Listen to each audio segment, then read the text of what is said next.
दा आङो फैला बिथांखौ आं बेखौसो बुंनो लुगैदों बे हिसाबै बे थगायनाय मानायखौ जेबो साना माने बा माने जेबो साना आरो सोरखौबा मोसा लख्रा सैमा बा सोरबा बोरमा बे बुंनाया बेहा जेबो साना माने बिनि मेन टारगेटआ दा फैलाया आर्टिस्ट एसोसिएशनखौ फिदिंबाय थायो माने फिदिंबाय नासय माने मोसाहोबाय थायो नों बेबायदि गाज्रि मुंखौ लास्लायस्लाय बे आफादावहाय मानोथो लोब्बा थानो एक्टर हिसाबै एक्टिं खालाय नों बिसायावलाय माथो नांथाबबाय थादों दिनै थाखा फैसानि थाखायसो नांथाबबाय थादों आं बेखौ दिनै सिदा बुंनो गोनां जादों नों गाज्रिमोन दामोन आं बेखौ नट आउट खुलुमबाय लोगोफोर आङो मोनसे आपडेट लानानै फैलायबाय नोंथांमोना ससियेल मिडियानि गेजेराव नुबोगासिनो दङ माने फावखुंगुर रबि नार्जारि एक्टर बिथाङा फैलानि बागै माने फैला सार फैला बिथांनि बागै माने रिप्लाइ हरबाय आरोना माने मोननैसो एवार्डनि बागै माने बेफोरबायदिनो दान्थे बिदिन्थे जालायबाय दंमोन बाथ्राया बिसानि बागै माबानि बागै दा बेखौनो आपडेट लानानै फैबाय आङो आरो नोंथांमोना भिडिअखौ जोबजासे नायलां दा क्लिपाव नुखादो बेखौ फुल भिडिअ नायलां आरोना अब्लासो बुजि मोनगोन आं दिनैनि भिडिअखौ मैयानिफ्राय नोंथांमोना नुखादोंमोन माने फैला सारा रबि बिथांनिसिम मोनसे बाथ्रा बुंदोंमोन माने थैसाम टु मुभिनि बागै माने एवार्डखौ माने लाभ खालामनो हादिया माने देरहानो हादिया एवार्डआव बेफोरबायदि माने रबि बिथाङा बिनि बाथ्रा बुंदोंमोन ओमफ्राय फैला सारा बेखौ रिप्लाइ हरदोंमोन आरोना बिथां रबि नार्जारिनिखौ थैसाम टुआव माने एवार्डखौ मोनदिया बेनिखायनो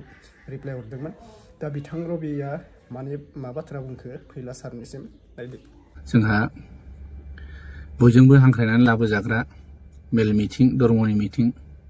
स्कुल कलेज बिथांखौ बयबो बिबुंथि होनो एडभाइस होनो होननानै लिंहरो मटिभेसन होनो लिंहरो मानोना जोंहा फैलाजे बरगयारि बिथांनि आं माने खेंफोरथिखौ होनो हादों नागिरदों आरोखि मैया जे आंखौ ससियेल मिडियाआव बिथाङा बुंदों नट आउट आं जेबो सानाखै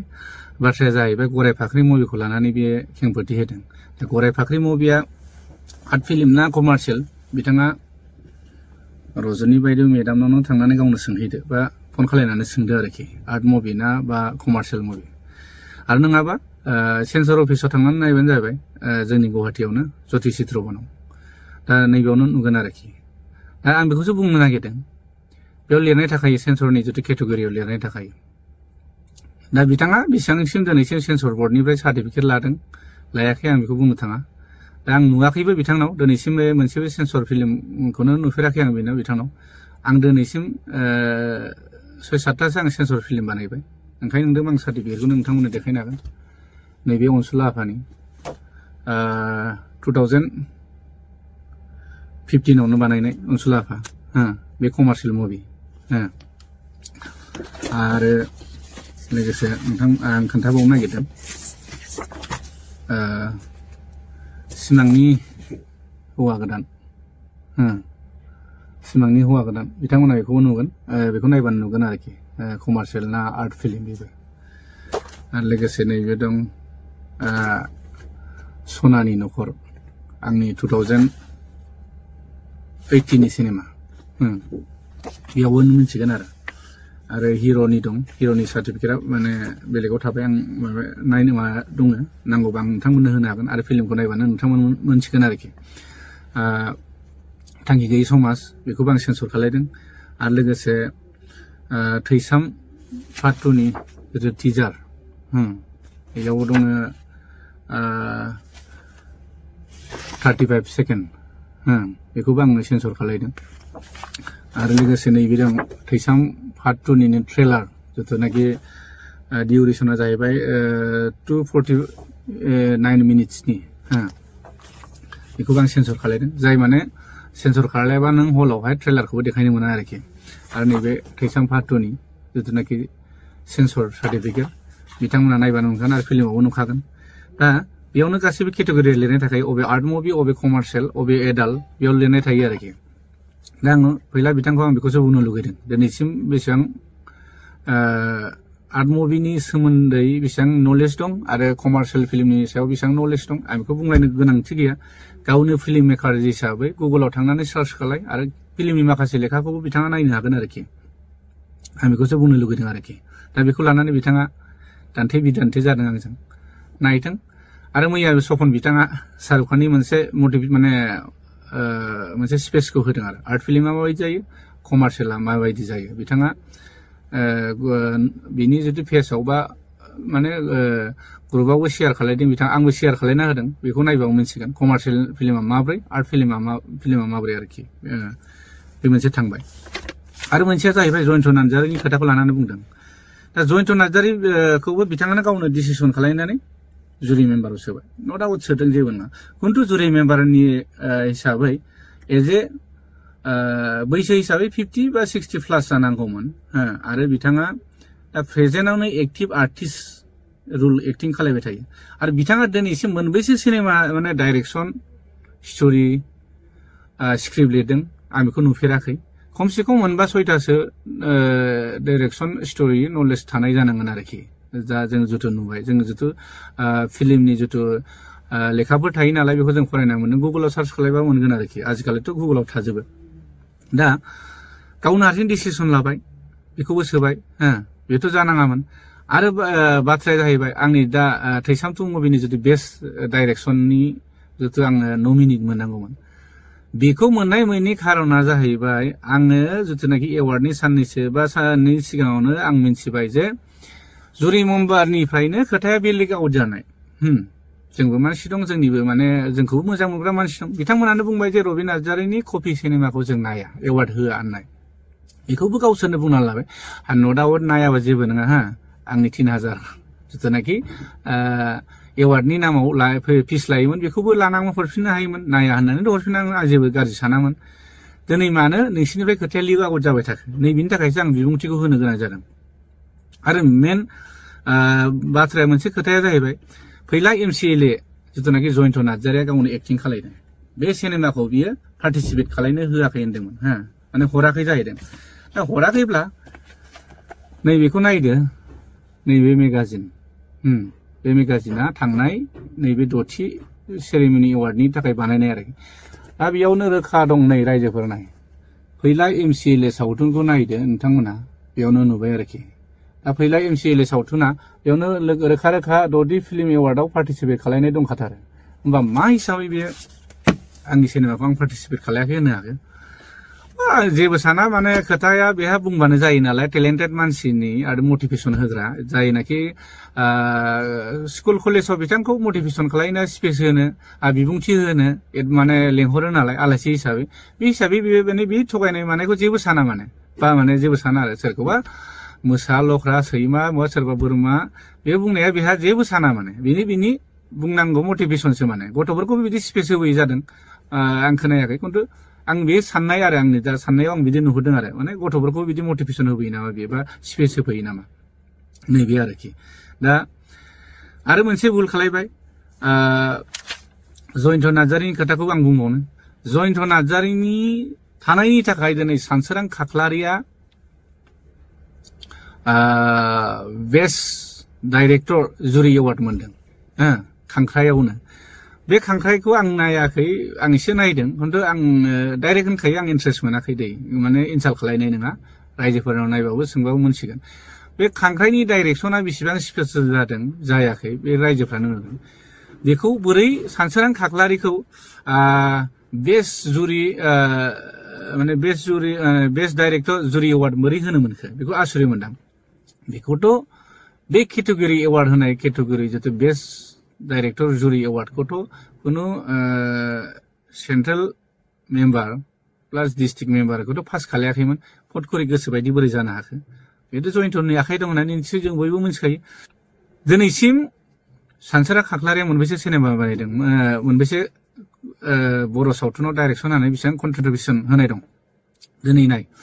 मन्जिल सारमोना आजि 30-40थासो सिनेमा बानायदों जों उन्दैनिफ्रायनो मोगथां राजानि खोनायसै सल' माने गोबां सिनेमा दं आरोखि बिराद हिट सिनेमा बानायदों दिनै नाय सिराज बाग्लारि सारमोनखौ नाय बिथांमोना बिराद मोजां मुभि बानायबोदों बिसोरो बिथांमोननोथ' बे एवार्डखौ निश्चय होनो हायोमोन रजेन नार्जारि सार बिथांमोनाबोथ' गोबां सावथुन बानायबोबाय आरो सार प्रबिन गयारि सार बिथांमोन दं बिथांमोनाबोथ' गोबां फिल्म डाइरेक्सन होबाय फिल्मनि नामाव बर' फिल्मनि नामाव गोबां माने बिसोराबो कन्ट्रिबिउसन दं आरोखि दा दिनै एवार्डखौथ' बिसिनो होनो हायोमोन ना बे जुदि केटेगरिखौ बानायदों जेब्ला जेबो नङा बानायदों होनो हायोमोन ना दिनै मानो होनाखै फुराना मानसिफोरखौ मानो नासयबाय थादों माने जेनेबा दा जयन्त नार्जारिया गावजों दा क्ल'ज नालाय सानसोरां खाख्लायारिया बेनो बेस्ट डाइरेक्टर जुरि एवार्डखौ बोरै होनो मोनखो नैबे मोनसे आरो बिसोर माने 50-50 माने शेयारबो जानो हागौथ' थाखा फैसानि खोथा नैबे आरोखि दा आरो मोनसे खोथाबाव आं क'क्राझारनिफ्रायनो गावसिनि एरियानि गावनि न'खरनिफ्रायनो खोनानो मोनदों क'क्राझारनिफ्रायनो आं खोनानो मोननाया मोनसे सिनेमा आरो राफोदथाय सिनेमा होनो राफोदथाय सिनेमा जाय सिनेमायावहाय जुरि मेम्बार हिसाबै सेलेक्ट खालामदों जाहैबाय शर्ट मुभि बेयावहाय आरोखि बेखौ जाज हिसाबै जयन्त नार्जारिखौ लादों जाहैबाय जयन्त नार्जारिया राफोदथाय सिनेमायावनो गावनि भइस ओभार रेकर्ड माने भइस ओभार दं जाहैबाय बेकग्राउन्ड भइसआव होमबा बेथ' गावनि सिनेमाखौ सेलेक्ट खालामखागोन ना निस्सय बिनि थाखायनो गाज्रि मोनलायनानै दिनै क'क्राझारनि माखासे पुराना आर्टिस्टफ्राबो फैयाखै जाहैबाय आरो बे खोथाखौ आंबो माने बयबो शेयार खालायदों गावसिनि माने क'क्राझार डिस्ट्रिक्टनिफ्रायनो जोंखौबो मोजां मोननाय मानसिफ्रा बिदिनो शेयार खालायहरदों आरो होमबा दिनै बे मानसिया कन्ट्रिबिउसन माने बेयावहाय कन्ट्राभार्सि जागासिनो होमबा बेबायदि मानसिखौ बोरैहाय जुरि मेम्बाराव होनांगौ होनो माने नैबेबायदि खोथा फैदों आरो दिनैसिम जुदि जुरि मेम्बारा बेबायदि स्टाइलाव थांबाय थायोब्ला फैगौ प्रडिउसारफ्रा रावबो फिल्म एवार्डनि नामाव गावनि फिल्मखौ दैथायहरनाय नङा मानो होनब्ला दिनै जों प्रडिउसार नङाब्ला फिल्मखौ बानायाबा बिसोर जोंनि बोरै एवार्ड होनो हाखो बिसाया बोरै एवार्ड होनो हागोन नैबे आरो खोथाया दा ओंखायनो साननो लागिया जाना दं आरो मेन टारगेटआ दा फैलाया आर्टिस्ट एसोसिएसनखौ फिदिंबाय थायो माने फिदिंबाय थायो नासय माने मोसाहोबाय थायो जेरावनाखि दाख्लैयो गुवाहाटीनि एग्जिकिउटिभ मिटिंआव बे गावनो बुंनो गोनां जादों फैला सारा जे बिसायालायनो सोरबा फैलानि आन्दारावल' सोलिबाय थायो आरो निस्सय दिनै बे बाथ्राया नोंगौखायसो बे बाथ्राखौ बुंदों नों खोमायाव खोनानो मोनदों दा बेबायदि नोङो सासे इसेबां बयजोंबो मान होजायो बयजोंबो सन्मान होजायो बयजोंबो नोङो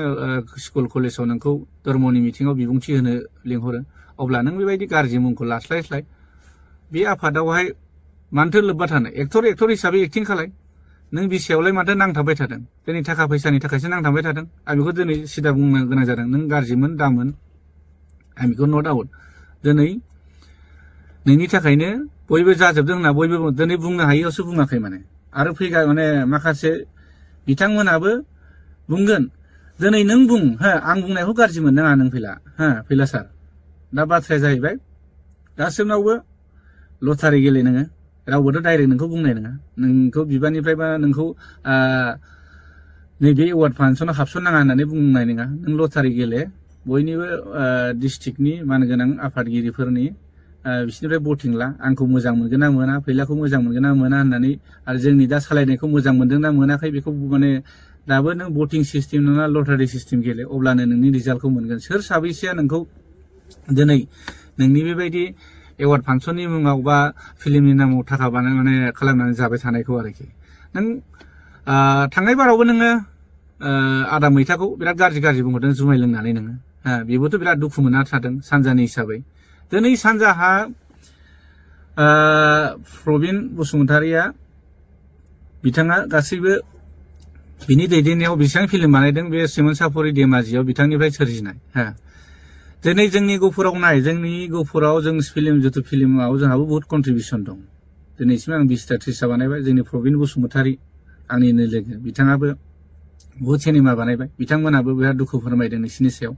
बेबायदि दैदेनगिरि थायोब्ला जोंनि बिसाया जोबस्रांलांगोन आफादखौथ' जों नांगौ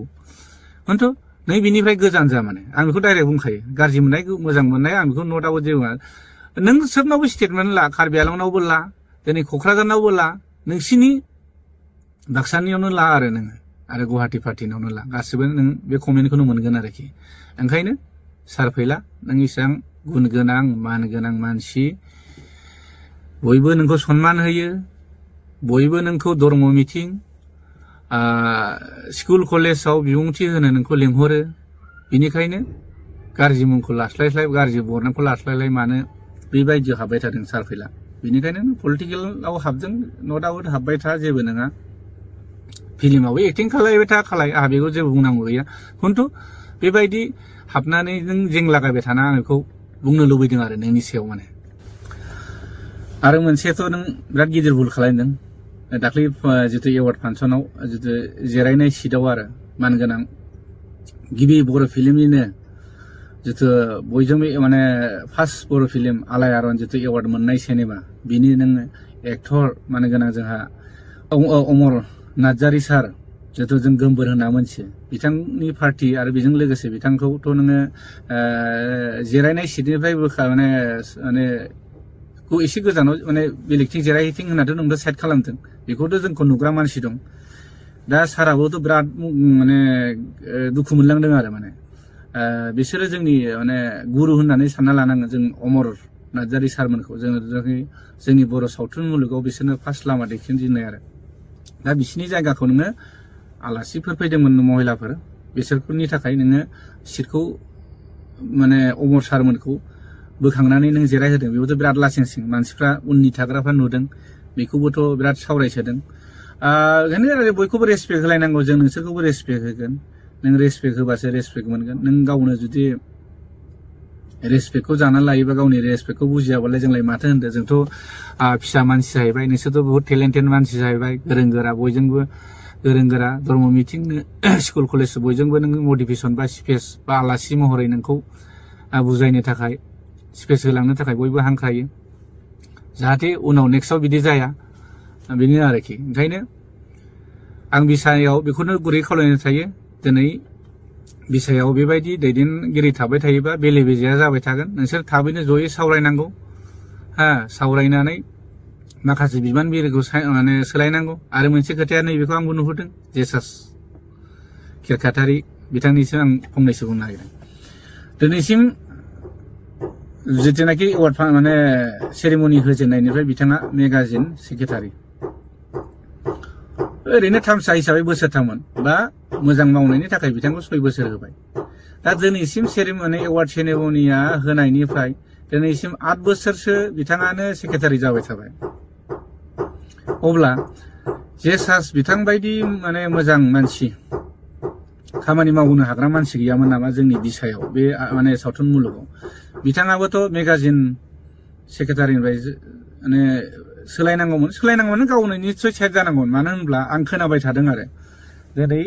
बुंनो हायाखै रावबो मानसिफ्रा गासैबो डिस्ट्रिक्टनि आफादगिरि नेहाथारि आरो गासैबो आर्टिस्टफ्रा बुंदों जेसास खेरखातारियालाय माने मेगाजिन डाइरेक्टर जानो मोनखो मानसियानो गैलामोन नामा दिनै बुंनो हायाखै आं नोंथांनि सिगाङाव दिनै नैबे ससियेल मिडियानि सिगाङाव बुंनो गाज्रि मोना नों आं बुंनायखौ आं नोंनो बुंनो होदों बेबायदि मालायजों रायखुमा जास्लायस्लाय नोंथाङा बे डिपार्टमेन्टनिफ्राय निश्चय गोजानाव जा आर्टिस्ट हिसाबै आर्टिस्टआ आरो बे बेलेग बिबानबो लानो हायो नैबेखौ नुहुरदों आरो गलटियाथ' नों खालायाखै नोंहा खालायदों आंनि मुभिखौ नोङो थैसाम 2खौ नोङो गावनो हाई क्वालिटिनि नोङो रिजोलुसननि माने पिक्सार क्वालिटि बिहरबाय पस्टार होनो होननानै बेखौबोथ' नों होआखै बेयावथ' गोरोन्थि बयबो मानसिफ्रा आंनो खोन्थाहरजोदों बेबोथ' बिराद निस्सय आरो पलिटिक्स खालायनोबा इसेबां बिदि खालायद्रायनाङाब्रा डाइरेक्ट होना माथो आंथ' सोरनिबा फैसा लानानै सोरनिबा माबा लानानै आं सिनेमा बानायखायनो आंनि फैसाजों आं बानायदों दिनै आं बुंनोबो हादों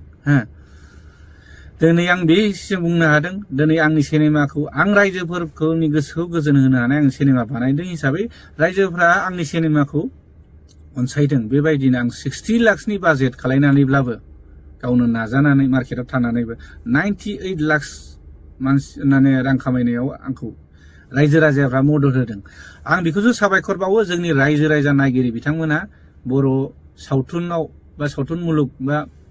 आंनिल' सावथुन नङा गुबुन सिनेमाफोरखौबो नायनो थाखाय आं खावलायो नोंथांमोन जेनै नायनानै जे नोंथांमोननिफ्राय एसे एनै कन्ट्रिबिउसन फैसा मोननानैसो जों मुभिखौ बानायफिननो हायो आरोखि आं बेखौनो जोबोद साबायखर बावनो थायो जोंनि नायगिरि बिथांमोननिसिम आरोखि बे आंनि गोजोननाय थाबाय दा आरो मोनसे बाथ्राखौ आं बुंनो सानबावदों मानगोनां जोंनिनो एक माने बयनिफ्रायबो जुनियरसिन जिहेतु जोंहा गिबि नेशनेल एवार्ड बान्था मोनलायनाय मानगोनां जोंदाव बड'सा सारा दाख्लै स्पेसाव मोननैसो बाथ्राखौ आं एसे बुंनायखौ खोनानो मोनदों बाथ्राया बुंदों बिथाङा जोंनि बर' सिनेमाया दिनै गुवाहाटी बायदि कलाक्षेत्रआवहाय एवार्ड सेरेमनि होलायनो हाबाय बे गोजोनथाव बाथ्रा खिन्थु बिथाङा बुंदों मार्केटआ जोंना इन्टारनेशनेल नेशनेलावबो बाहागो लाहैनांगौ जाहैदों आरो दा इन्टारनेशनेल होननाय लोगो लोगो इन्डियानि बाहेरायाव जायो दिनै नेशनेल होनाय लोगो लोगो इन्डिया बाहेराव माने इन्डियानि गेजेरावनो जायो इन्डियानि सिङाव जायो दा दिनै जोंनि गावनि मार्केटखौ जोङो गावनि स्टेटआवनो देखायनो हायाखै गुबुननि स्टेटआथ' बादबावनो दोन इन्डियानि बिथोरावनो आरो इन्टारनेसनेलनि खोथा बुंनो आरो दा बिथांखौ आं बेखौसो बुंनो लुगैयो जोंदाव बड'सा सारा दिनैसिम मोनबेसे सिनेमाखौ बानायखो जेनेबा मोनथाम मोनब्रैबा मोनबायानो बानायबाय प्रडिउसखौ दिनै मोनबेसे बिथाङा खालायखो प्रडिउस खालायनानै जे गावनि फैसा गारनानै बेसेबां जे सिनेमा बानायखो आं बेखौ नुवाखै आरोखि बाथ्राया आं बेखौसो बुंनो सानदों दिनै गाव प्रडिउस खालायबा मिथिगौमोन फैसाया माबोरै रिटार्न फैयो अब्ला मिथिगौमोन आरो दिनै जोंनि सिनेमाखौ जों मा खालायनांगौ गोनां जायो गोदोथ' बेयो जोङो मा मिथिं दावथिङाव जों केसेट फान लाबोनो गोनां जाबोदों आरो बिसोरजों जोङो बर' सावथुननि थाखाय जों रबि बिथाङा जि बुंदों माने थिगखौनो बुंदों थिग बेबायदि जायो दा नोंथांमोना कमेन्ट खालामहरदो नोंथांमोना मा बाथ्रायै कारेक्ट मोनखो सोरनि बाथ्राखौ नोंथांमोना कारेक्ट मोनखो दा बिसानि बागैबो बिथांमोननि सिं बागैबो माने एक्टर रबिया माने बुंदों आरोना बेफोरखौ एसे नायबिजिरै माने सावरायलाय जमायै होनना बुंदों आरोना नंगौ बिसामोना माने बिथांमोना माने सावरायनांगौ बेफोरबायदि सोर मा खामानियाव मा बेफोरखौ बिसोरो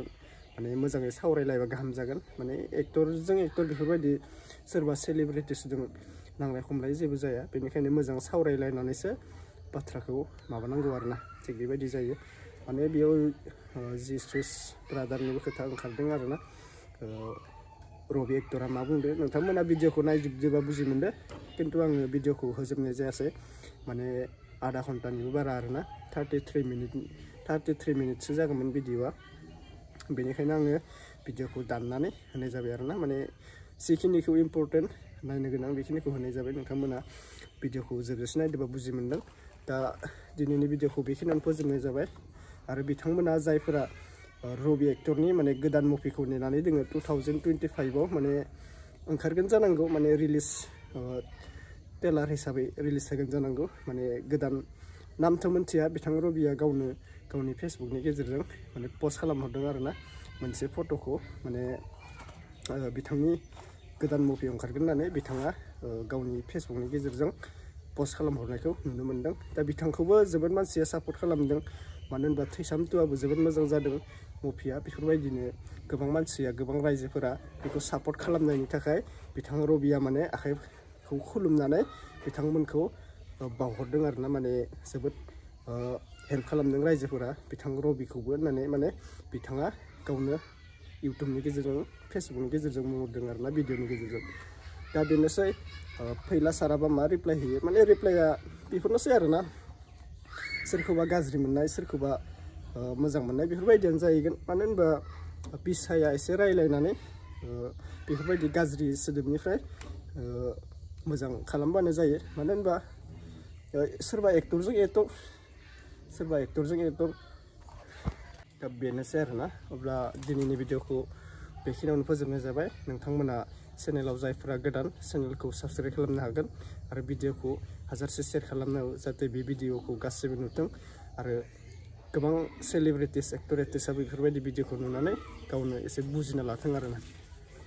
अब्ला नेक्स्ट आपडेटआव लोगो मोनगोन लोगोफोर थेंक इउ स' माच बाय भिडिअखौ लाइक खालामनांगौ बिथां रबिनि बागै जायफोरा मोजां मोनो बिथां रबिखौ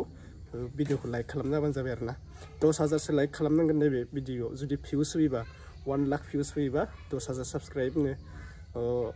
लाइकखौ थुना होबानो जाबाय ओमफ्राय साबस्क्राइबाथ' नोंसोरनि गोसो साबस्क्राइब खालामजागोन आरोना बेफोरबायदिनो आपडेट भिडिअ नायनो गोसोबा नोंथांमोना साबस्क्राइब खालामजागोन अके थेंक इउ स' माच बाय